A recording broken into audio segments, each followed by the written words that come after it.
आज असा तुळशीचा लगीन व्यवस्थित तयारी बियारी केल्याने घरातून बाहेर पडलंय.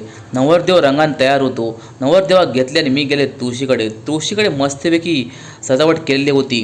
आजूबाजूची पाहुणे मंडळी शेजारी पाजारी सगळे सोयरी येऊन मंडपात तयार होते. डेकोरेशन पण लय भारी केल्याने. मंगलाष्टक म्हणण्यासाठी 4-5 जणांनी लाईन लावलेली होती. मी सुद्धा एक मंगलाष्टक म्हटलंय. भारी चशी शोभतो 4 ते 5 जणांनी मंगलाष्टका म्हटल्याने मंगलाष्टका म्हणताना जाम मजा येईल. गावाकडच्या लग्नाची आठवण येईल. हे सुद्धा लगीन एकदम झोकात पार पडले. लगीन पार पडल्यावरती जोरात अनाउन्समेंट केल्याने आईस्क्रीमची व्यवस्था केली. कोणी आईस्क्रीम खाल्याशिवाय जाऊ नको अकडे सुद्धा जोरदार फटाके लावल्याने. नंतर मेस्त्रींच्या जिरा नेऊन अकडे सगळा प्रसाद वगैरे वाटल्यान. मेस्त्रींचं नातूमागे आईस्क्रीम घेऊन येऊन सगळ्यांचं जीव थंड केल्यान. लग्नात जाम मजा येईल. व्हिडिओ कसं वाटलो नक्की सांगा. पुन्हा भेटाया पुढची व्हिडिओ. तोपर्यंत जय महाराष्ट्र. व्हिडिओ कसं वाटलो नक्की सांगा.